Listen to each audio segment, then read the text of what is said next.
A paz do Senhor, seja bem-vindo a mais uma aula aqui do EBD em Foco. Meu nome é Herberson, vou ministrar agora a lição número 4, a lição que traz como título A Iluminação Espiritual do Crente. Esta lição aqui, que você que é professor da EBD e acompanha aí a revista da CPAD, está estudando esta semana. Bem, este vídeo de destaque aqui desta semana, se você estiver olhando aí a duração do vídeo, você vai ver que o vídeo ficou um pouco longo, mas não se preocupe, não se assuste. Tem gente que vê o vídeo um pouco longo, já não quer mais assistir. Eu vou explicar o motivo deste vídeo ter ficado longo. Primeiro, quero explicar melhor sobre essa questão do vídeo de destaque aqui do EBD em Foco, é que nós fazemos aqui 2 vídeos toda semana. O primeiro vídeo, comentando a lição, tópico a tópico, usando o slide. Esse vídeo é postado na segunda-feira. E o outro vídeo que é postado na sexta ou no sábado, que é o vídeo de destaque, onde eu destaco alguns pontos, tiro algumas dúvidas com relação à lição, ao conteúdo da lição.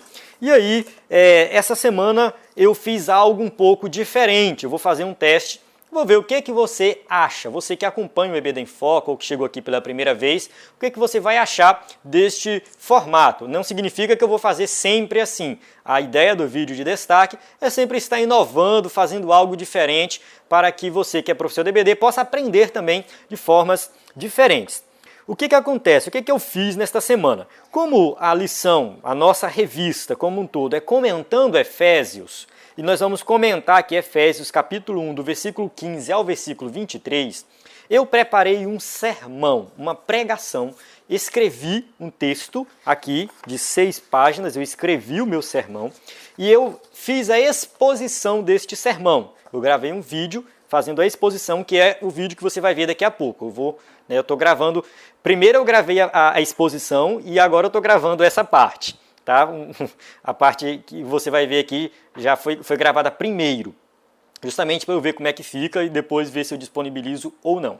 Tá? Então foi o caso de que eu gravei, achei que ficou bom e aí eu resolvi colocar aqui como destaque. Então é uma pregação expositiva desta passagem de Efésios, onde você vai entender esta passagem, o seu real significado, o seu real sentido e as aplicações práticas para o dia de hoje. Então vai ser uma pregação muito útil para o professor da EBD que vai ministrar esta lição, vai conseguir extrair aqui o significado deste texto. Esta pregação expositiva, ela é escrita aqui em PDF, eu imprimi aqui para mim, mas eu vou deixar o PDF disponível para download na descrição do vídeo. Você pode baixar este PDF. E por que eu fiz isso? Porque eu estou começando um novo projeto. Este novo projeto, eu não vou divulgar o site ainda, não vou divulgar o telefone do novo projeto, não vou divulgar nada ainda. Só saiba o seguinte, que este novo projeto tem o propósito de ensinar você a preparar um sermão expositivo. Isso mesmo, você vai aprender a preparar um sermão, a escrever, caso você queira, como eu fiz aqui, escrever um sermão neste formato, então, com os tópicos, trazendo aí a explicação do texto e aplicações, um sermão que você pode pregar na sua igreja. Você que tem dificuldade de pregar, de preparar uma mensagem, neste novo projeto eu vou fazer isso. Então, vou lançar um novo site, vou lançar um curso.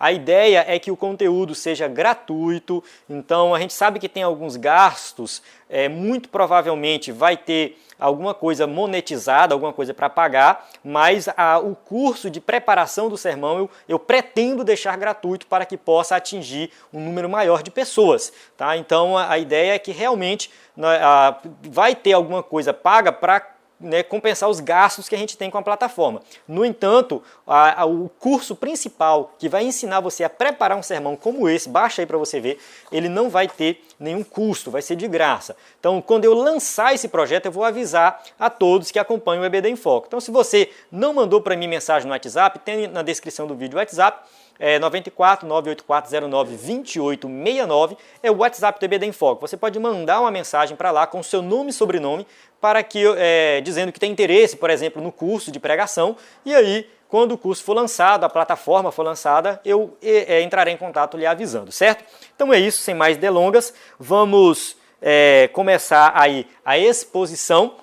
Então você vai ver a exposição de Efésios 1, do versículo 15 ao versículo 23, e você vai poder baixar esse PDF. E se você quiser, você pode até pregar esta mensagem na sua igreja, é claro, fazer as adaptações que você achar necessário.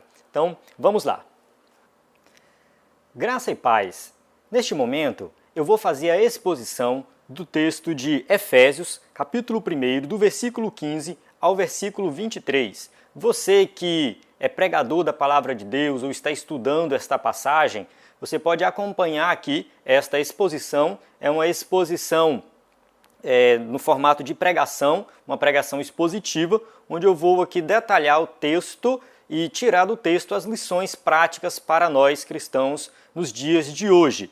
Então você que quer aprender mais da palavra de Deus, assista esse vídeo até o final e você vai entender o que o apóstolo Paulo, inspirado pelo Espírito Santo, quis dizer aqui nesta passagem. Bem, eu vou ler a passagem porque, como é uma exposição do texto bíblico, eu quero deixar bem claro o texto que vai ser aqui ministrado. E se você já leu, está aí familiarizado, você pode pular esta parte do texto, da leitura do texto e ir direto para a pregação. Mas eu vou fazer essa leitura na NVI, os textos que irei usar aqui também são na NVI, é uma linguagem que um pouco mais acessível e que todos, talvez nem todos, mas a grande maioria tenha acesso, nem que seja pelo celular, a esta linguagem aí da tradução da Bíblia, nova versão internacional. Então o texto diz o seguinte, Efésios, capítulo 1, a carta aos Efésios, capítulo 1, versículo 15 até o versículo 23.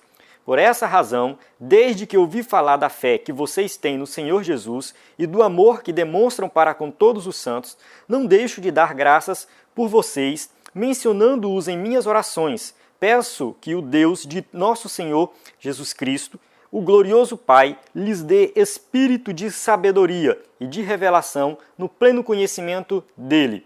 Oro também para que os olhos do coração de vocês sejam iluminados, a fim de que vocês conheçam a esperança para a qual ele os chamou, as riquezas da gloriosa herança dele nos santos, e a incomparável grandeza do seu poder para conosco, os que cremos, conforme a atuação da sua poderosa força. Esse poder que ele exerceu em Cristo, ressuscitando-o dos mortos e fazendo-o assentar-se à direita nas regiões celestiais, muito acima de todo governo e autoridade, poder e domínio, e de todo nome que se possa mencionar não apenas nesta era, mas também na que há de vir.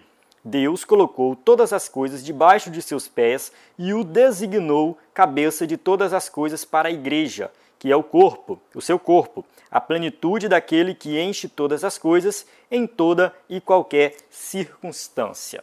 Bem, a leitura do texto aqui de Efésios é uma leitura que talvez assim uma primeira leitura não fique bem claro o que o apóstolo Paulo quis dizer aqui, por isso a gente tem que ler e reler o texto várias vezes em várias traduções diferentes para que nós possamos compreender. Foi isso que eu fiz aqui, preparei esta mensagem para que nós possamos compreender o que Paulo quis dizer para aquele público original e o que isso aqui tem a ver com a nossa vida hoje, na nosso cotidiano, aplicações práticas para os dias de hoje.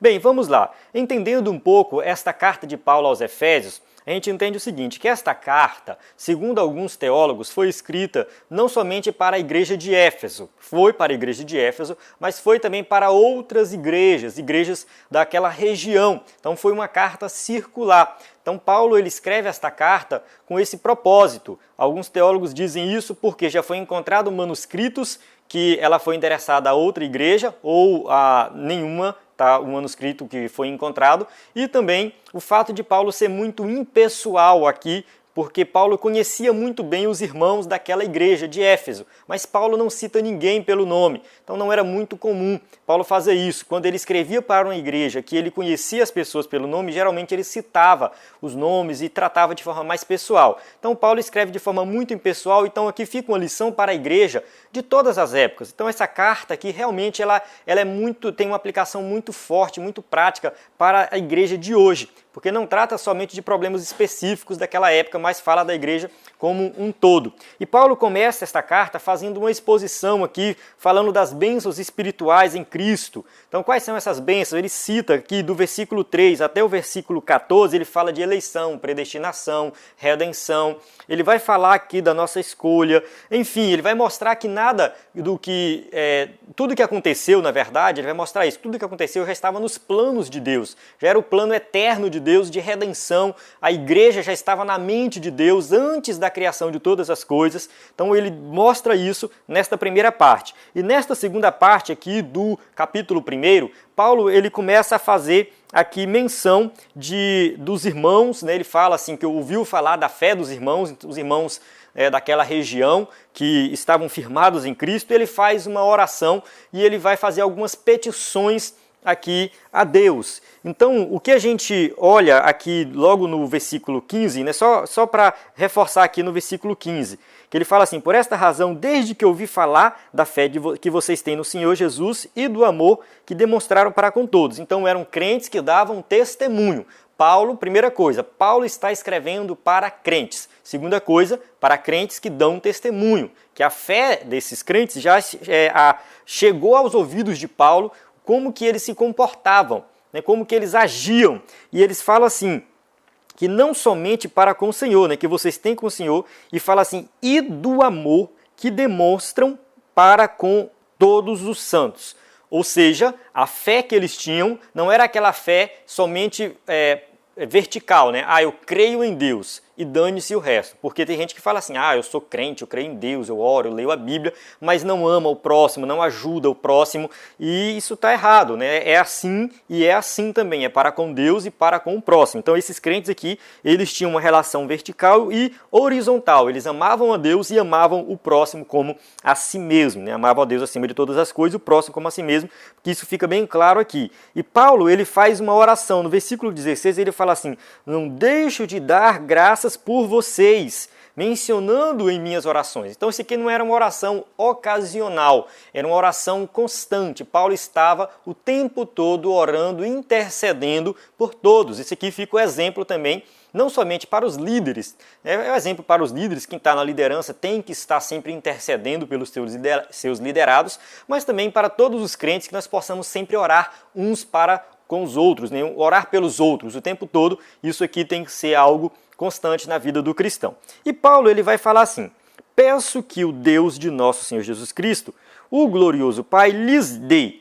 Aí Paulo vai fazer aqui 2 pedidos. E aí a gente entra aqui agora nos tópicos da pregação. Eu coloquei o seguinte, eu escrevi aqui um texto, tá? Esse texto, o sermão, eu fiz ele da forma escrita. Você pode baixar este sermão na descrição do vídeo. Tá? Na descrição do vídeo tem um link para você fazer o download da parte escrita do sermão e você pode até ministrar ele se você quiser. Então eu coloquei assim, crentes que dão testemunho são lembrados nas orações. Aqueles que não dão, às vezes também são, mas você quer ser lembrado nas orações? Dê testemunho. Tá? E aí, temos aqui 2 pedidos realizados por Paulo em suas orações a favor dos crentes fiéis. Quais são esses pedidos? O primeiro pedido que Paulo faz é o seguinte, ele pede sabedoria para conhecimento de Deus. Na verdade, se a gente for aqui para o texto bíblico, ele fala assim, peço que lhe dê espírito de sabedoria e de revelação. Ou seja, não é só sabedoria, é de sabedoria, espírito de sabedoria e de revelação. Aqui a palavra espírito não está se referindo ao Espírito Santo, nem ao espírito do homem. A palavra espírito aqui está falando da essência da sabedoria da pessoa. Então é até difícil uma palavra para a gente conseguir um sinônimo para isso aqui, é até difícil encontrar. Mas vamos ver um exemplo. Quando a gente vê um menino assim muito atentado, sai fazendo um monte de coisa errada, a gente fala, esse menino tem espírito de porco. Pelo menos na minha região aqui a gente fala isso, né? Assim, nessa linguagem popular, espírito de porco não é que o menino tem o espírito de um porco dentro dele.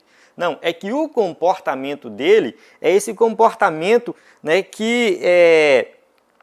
de sair bagunçando, de sair atentando os outros. Esse comportamento dele, a gente diz isso. Tá? Esse menino tem espírito de porco, está relacionado ao comportamento dele, não ao espírito que ele tem. É nesse sentido. Da mesma forma, quando Paulo fala aqui espírito de sabedoria e de revelação, né, não é o Espírito Santo. É claro que nós temos o Espírito Santo, mas isso aqui é um comportamento que nós vamos ter, de sermos sábios e recebermos aí, né, uma sabedoria que vem de Deus para conhecer melhor Deus. Tá? Então, o propósito aqui desta sabedoria é para conhecimento de Deus, para que nós possamos conhecer melhor o nosso Deus. Por que que tem que ser isso? Porque a sabedoria humana, ela não tem a capacidade de conhecer Deus. Não tem como. 1 Coríntios, primeira carta aos Coríntios 1:21. Visto que na sabedoria de Deus, o mundo não conheceu por meio da sabedoria humana. Agradou a Deus salvar aqueles que creem por meio da loucura da pregação. Então esse texto aqui deixa claro que o mundo não o conheceu por meio da sabedoria humana. A gente tem que ler o contexto de Coríntios aqui, mas não é o foco da pregação, só para mostrar que a sabedoria do homem não consegue conhecer Deus. Então a sabedoria que nos levou a conhecer Deus é a sabedoria dada pelo próprio Deus. Então Deus, ele dá a sabedoria. Então ele nos enche de sabedoria para que nós possamos conhecê-lo melhor. A sabedoria aqui, né, não é uma sabedoria baseada em conhecimento. Tem gente que confunde sabedoria com conhecimento. Tá? Tem gente que fala assim, uma pessoa fulano estudou muito, é uma pessoa muito sábia. Não necessariamente. Né? Conhecimento você adquire estudando, lendo, fazendo cursos, mas sabedoria, ela vem de Deus. A sabedoria é diferente. A sabedoria é olhar a vida com os olhos de Deus, com os olhos espirituais. É saber tomar decisões corretas, é saber agir da forma correta em várias circunstâncias da vida. Então é assim que é essa sabedoria que Paulo está falando. Essa sabedoria de Deus é a sabedoria que a Bíblia fala. É uma sabedoria diferente, ela vem de Deus. Decisões difíceis, decisões complicadas, mas é Deus que dá sabedoria para nós agirmos nessas circunstâncias difíceis. Tiago fala que nós podemos pedir sabedoria a Deus. Então, ele fala assim, Tiago 1:5. Se algum de vocês tem falta de sabedoria, peça a Deus, que a todos dá livremente de boa vontade, e lhe será concedida. Então, pede a Deus, ora, peça a Deus sabedoria. Deus, ele vai te dar sabedoria para tudo, inclusive para conhecê-lo melhor. Nós temos que nos aproximar mais de Deus, conhecer mais de Deus. Então esse espírito de sabedoria, espírito de revelação também aqui, que Paulo está falando, é para conhecimento de Deus. Aqui, no caso, a revelação que ele fala, não tem a ver com a revelação como dom do Espírito Santo para revelar as coisas, nada disso. Está falando de uma revelação para conhecer Deus, que Deus se revela a nós, para conhecê-lo melhor. Então essa revelação vem dele e não é do homem. Então a Bíblia diz que o homem natural não consegue compreender as coisas espirituais, então somente através de uma revelação divina. 1 Coríntios 2,14. Quem não tem o Espírito não aceita as coisas que vêm do Espírito de Deus, pois lhes são loucura e não é capaz de entendê-las porque elas são discernidas espiritualmente. Então, se a gente fizer uma reflexão da nossa vida, para pensar quando você ainda não era convertido, para pensar quando você ainda não era crente, como que era a sua vida? Nós éramos cegos, sem sabedoria e sem conhecimento de Deus. Apesar de falarmos assim, eu creio em Deus, mas nós criamos num Deus que era criado na nossa própria mente, não era o Deus verdadeiro, o Deus da Bíblia, o Deus Todo-Poderoso, o Deus Salvador. Então, essa revelação de quem é Deus vem dele. A questão do ímpio, ele está com o seu entendimento cego, na escuridão, sem conhecer Deus, porque ele não recebeu esta revelação de Deus. É parecido com um cego de nascença, alguém que nasceu cego. Tem gente que nasceu enxergando e aconteceu algum problema que ela ficou cega. Mas tem gente que nasceu cego. Então a pessoa que nasceu cego, ela tem um estilo de vida diferente, porque as coisas para ela são baseadas no tato, ela não tem luz. A Bíblia fala de um cego de nascença. João, capítulo 9, fala que Jesus cura um cego de nascença. Jesus vê um cego de nascença e ele cura esse cego de nascença. Esse cego, ele começa a enxergar, ele passa a ver a luz pela primeira vez. Ali naquele contexto de João, capítulo 8, capítulo 9, Jesus está ensinando sobre o fato dele ser a luz do mundo. Então mostra justamente dessa questão de que antes de converter, nós éramos cegos, não tínhamos revelação das coisas de Deus. Agora não, nós temos sabedoria, e a revelação, espírito de sabedoria, espírito de revelação para conhecer melhor Deus. Agora vamos pensar o seguinte, refletir da seguinte forma. Como crentes hoje, como salvos, a gente já tem um conhecimento pleno de Deus? Conhecemos tudo de Deus? Não. A resposta é não. Ninguém vai conseguir compreender Deus por completo. Ele se revela através das Escrituras. Nós temos aqui na Bíblia Sagrada a revelação de Deus para nós, mas essa revelação aqui, ela nos conduz à salvação, mas não é 100% de quem é Deus. Um pensamento meu é que mesmo na eternidade nós nunca iremos compreender Deus 100%, de forma plena, porque Deus ele sempre vai ser incompreensível, ele vai estar acima de todo conhecimento, de qualquer compreensão humana. Mas o que isso tem a ver com a aplicação prática na nossa vida? É que mesmo depois de nos convertermos, nós temos que crescer na vida espiritual. Nós temos que crescer cada vez mais, conhecer mais de Deus. O conhecimento de Deus, ele nunca vai ser pleno. Então a gente tem que sempre estar batalhando com isso. Tem pessoas que não vão mais na igreja, que não leem mais a Bíblia, porque acham que já sabem tudo. Acham que já têm todo o conhecimento de Deus. Mas não é assim que funciona. O conhecimento aqui que Paulo está falando não é só um conhecimento teórico de Deus, mas um conhecimento experimental, intimidade com Deus. É viver Deus e refletir Deus no comportamento com as outras pessoas. Esse é o conhecimento que Paulo está falando, conhecimento prático. Então isso tem a ver com a teoria? Tem a ver com você ir por aí para a igreja, ouvir pregação, ler livros, saber mais de Deus, mas também viver Deus na prática com intimidade com Deus. Então você tem buscado intimidade com Deus? Você tem buscado mais conhecimento de Deus? Isso te satisfaz? Isso te alegra? Isso te deixa feliz conhecer mais de Deus? Porque é assim que tem que ser a vida do cristão. O cristão tem que conhecer mais de Deus. Um escritor de livros que fala muito disso, dessa intimidade com Deus, de conhecer mais de Deus, é John Piper. John Piper ele tem alguns livros sobre isso. Ele fala assim, tem um livro que ele fala assim, Deus é o Evangelho. É um livro excelente. Ele fala muito dessa questão da vida cristã, se resumir basicamente em nós termos intimidade com Deus. Então é assim que tem que ser o cristão. Certo? A gente encerra o primeiro tópico, que é esse primeiro pedido de Paulo, para que nós tenhamos espírito de revelação e de sabedoria e revelação para conhecimento de Deus. Então esse primeiro pedido de Paulo. O segundo pedido de Paulo, ele é um pouquinho mais complexo. Ele fala assim, Paulo pede iluminação.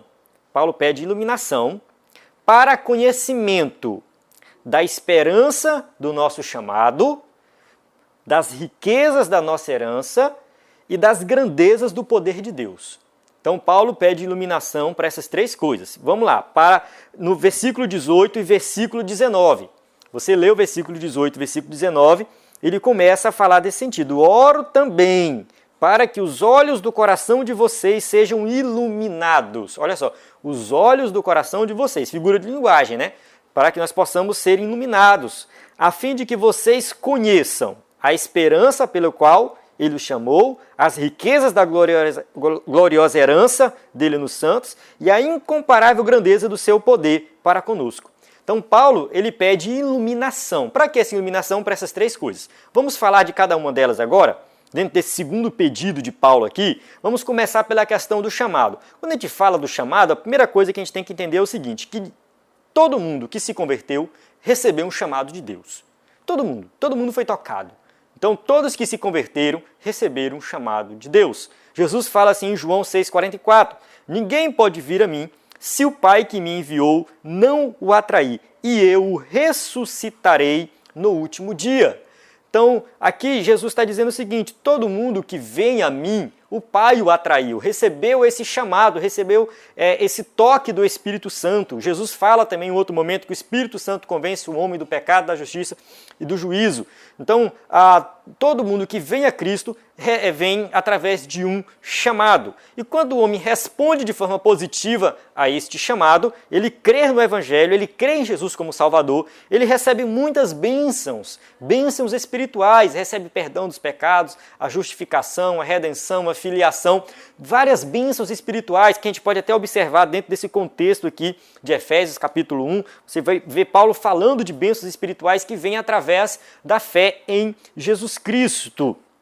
E esse chamado, Paulo fala de um chamado, muita gente pensa que o chamado para se converter se resume àquele momento que você ajoelha no chão e recebe oração, ou se resume ao momento do batismo. Mas o chamado é algo muito amplo. O chamado é para viver uma vida com Cristo em todos os aspectos. Como assim em todos os aspectos?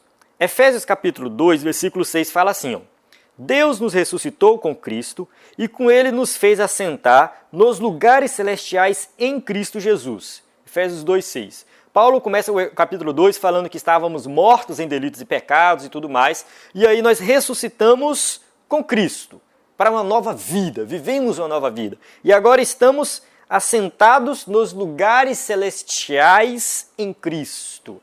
É claro que aqui Paulo está falando, né, de um estado diferente de vida espiritual, mas nós podemos levar isso aqui também pensando na eternidade. Paulo fala da esperança, a esperança desse chamado. Quando a Bíblia fala de esperança, fala muito da vinda de Jesus. Então, uma esperança aqui é a esperança de algo certeiro, algo que vai acontecer.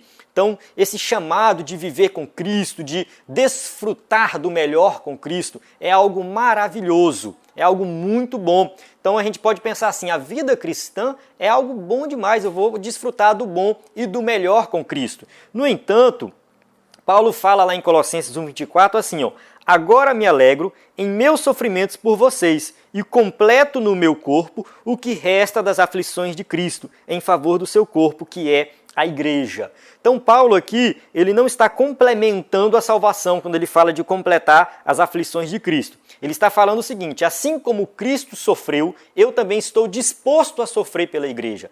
Então Paulo recebeu açoite, foi perseguido. Paulo fala em várias situações, não é somente aqui em Colossenses não, Colossenses 1,24 não. Várias situações Paulo fala dele sofrer as aflições de Cristo. Então o cristão ele tem um chamado para também compartilhar com Cristo as suas aflições, os sofrimentos, as perseguições. A vida cristã também passa por isso. Então esse chamado é algo bem amplo, é algo bem completo, não se resume somente em você ficar ali nas bênçãos espirituais. Entenda que nós estamos no mundo, nesse mundo aqui a gente vai ter aflição, perseguição, vai sofrer muita coisa, mas tudo isso, se estivermos em Cristo, nós vamos suportar. Né? Paulo fala isso, posso todas as coisas naquele que me fortalece, né? Mas se você ler o contexto, ele está querendo dizer o seguinte, posso suportar todas as coisas naquele que me fortalece, porque ali no contexto ele fala que ele pode ter abundância, mas ele também pode passar necessidade. Então, mas em tudo isso ele está com Cristo, então ele é mais do que vencedor, certo? Então vamos continuar aqui, né? Só para finalizar essa parte da esperança do nosso chamado, lembrando que esse chamado ele é completo até a vinda de Cristo, então é uma esperança baseada também na vinda de Jesus, né, que vai voltar. Continuando, versículo 18 vai falar também que nós temos que conhecer as riquezas da gloriosa herança dele em nós. Então, dependendo da tradução, né, eu peguei uma tradução, aqui ele fala assim, na NVI, as riquezas da gloriosa herança dele nos santos, ou seja, em nós, nos santos.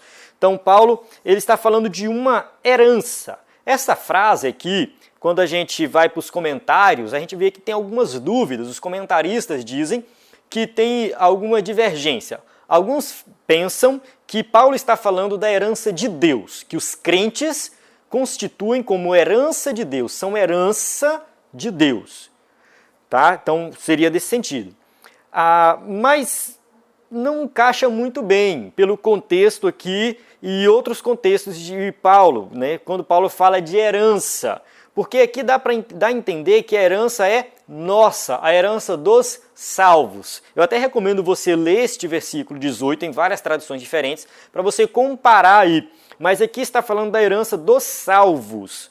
Colossenses foi escrita, a carta de Paulo aos Colossenses foi escrita no mesmo contexto de Efésios. Paulo estava na mesma prisão, e aí a gente lê Colossenses 1,12.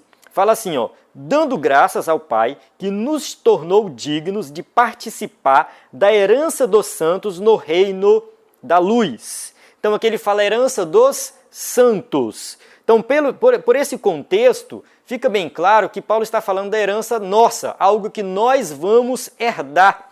Se você observar aqui no versículo 14, Paulo está encerrando a primeira parte, ele fala assim, do Espírito Santo da promessa, final do versículo 13, né? Que é a garantia da nossa herança, até a redenção daqueles que pertencem a Deus. Então aqui Paulo coloca que o Espírito Santo é a garantia, o penhor da nossa herança. Então, dentro desse contexto aqui, está falando da herança de algo que os crentes vão herdar. No caso, quando a gente fala de herança no nosso contexto aqui, tem a ver com a morte de alguém. Então, quando morre um pai, por exemplo, o filho vai herdar o que ficou do pai. E pode ser que nem seja uma fortuna de milhões, mas pode ser uma televisão. Querendo ou não, quando aquele pai morrer, ele vai deixar aquela televisão como herança. Então, a herança é algo certo, é algo que vai acontecer. Então, quando fala da nossa herança, está falando de algo que nós vamos, de fato, obter, algo que nós vamos receber. E quando Paulo fala que o Espírito Santo é a garantia, o penhor da nossa herança, olhando para aquele contexto inicial ali da igreja primitiva, e essa palavra ela tinha a ver com o primeiro pagamento, a primeira parcela de algo que viria mais adiante. Dessa forma, a gente pode entender que essa herança que nós vamos receber, é claro, ela pode ter vários significados, mas o principal aqui é uma comunhão perfeita com Deus. Talvez entrando aqui pelo pensamento do John Piper e por esse contexto, porque nós recebemos o Espírito Santo, que já é a primeira parcela dessa herança, ou seja, já temos Deus dentro de nós, já temos intimidade com Deus. E quando nós chegarmos no céu, nós teremos uma intimidade muito maior, muito melhor, plena, uma comunhão plena com Deus, colocando assim. Adão e Eva tinham essa comunhão, perderam. Essa comunhão é restaurada em Cristo, mas nós ainda estamos vivendo neste mundo condenado pelo pecado, temos ainda a natureza pecaminosa. Por esse motivo, a nossa comunhão com Deus, ela ainda não é 100%. Ela só vai ser 100% na glorificação, onde nós não teremos mais a presença do pecado, não teremos mais natureza pecaminosa e nós teremos uma comunhão perfeita com Deus. Esta comunhão perfeita com Deus é o melhor do céu. Tem gente que pensa no céu somente nas ruas de ouro, nas coroas e isso e aquilo. Pensam muito na nossa visão material. Mas nós temos que pensar no céu também como um local onde nós teremos uma comunhão perfeita com Deus. Esta sendo a nossa herança. Uma herança que nós já recebemos a primeira parcela, que é o Espírito Santo. Vamos continuar aqui. Pedro fala de uma herança sem mácula. Ele fala assim, para uma herança que jamais poderá perecer, macular-se ou perder o seu valor. Herança guardada nos céus para vocês. 1 Pedro 1,4. Então a Bíblia está repleta de passagens que fala desta herança. Então nós vamos conhecer melhor esta herança. O que eu falei aqui da herança como sendo uma comunhão perfeita com Deus pode ser apenas uma conjectura, mas dentro do contexto bíblico faz sentido pelo fato de que o Espírito Santo é a primeira parcela desta herança que nós vamos receber. Então, já faz um pouco de sentido. Mas nós só vamos conhecer esta herança quando nós chegarmos lá. Tá? Que fique bem claro isso, eu não estou aqui trazendo algo fechado. Então, Pedro fala que é uma herança guardada nos céus para vocês. Então, a gente tem que chegar lá para conhecer. Então, a gente entende esta questão dessa herança e vai avançando um pouco mais, do pedido de Paulo. Esta iluminação também é para que nós possamos conhecer a incomparável grandeza de seu poder. Então nós temos que conhecer o poder de Deus. O mundo por aí fala que crê em Deus, que acredita em Deus. Mas o Deus do mundo, o Deus deste mundo, que os ímpios acreditam, é um Deus que eles criam na mente deles. Um Deus que não tem poder. Um Deus baseado, muitas vezes, um Deus antropológico, parecido com o ser humano, um Deus falho, um Deus fraco. O Deus que o ser humano consegue conceber na sua mente, ele não tem poder, não é um Deus poderoso, não é um Deus que salva. Se você olhar para as mitologias, a mitologia grega, a mitologia egípcia, a mitologia romana, você vai ver que os deuses mitológicos, eles são parecidos com os seres humanos, porque eles são criados pela mente humana, baseado naquilo que a gente vê.